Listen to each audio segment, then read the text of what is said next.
Secularism. It's the buzzword of our times, isn't it? A brave new world where reason reigns supreme and superstition is banished to the history books. We've swapped faith for facts, dogma for data. But is it really that simple? Secularism, at its core, is the separation of church and state. It's the idea that religious beliefs shouldn't dictate public policy or infringe on individual freedoms. Sounds reasonable enough, but like any ideology, secularism has its own set of articles of faith, its own unspoken assumptions. The high priests of secularism preach a gospel of reason and tolerance. They believe in the power of critical thinking, the importance of evidence-based decision-making.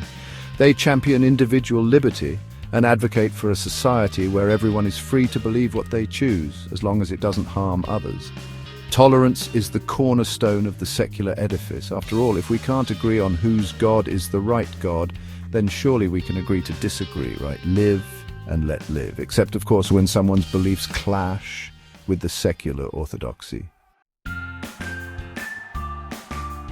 Here's the irony.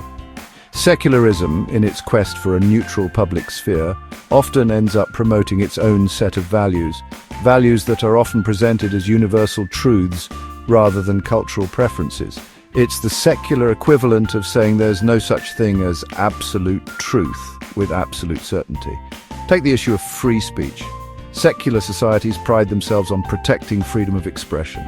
But what happens when that expression challenges secular values? What about speech deemed offensive or hateful? The line between tolerance and intolerance can be surprisingly thin. Section 4, Morality in a Godless World. One of the biggest questions facing secular societies is this. If there's no God, then where do we derive our morals? If we're just highly evolved apes, as science tells us, then why not embrace our inner primate and indulge in a free-for-all of hedonism and self-interest? Secularists argue that morality doesn't require divine intervention. We can be good without God. We can base our ethics on empathy, compassion, and a shared understanding of human flourishing. But is that enough? Can a purely secular morality provide a solid foundation for a just and compassionate society? Section 5. The tightrope walk of freedom and responsibility. The secular project is, in many ways, a tightrope walk, a balancing act between individual freedom and collective responsibility. How much freedom can we afford before it descends into chaos?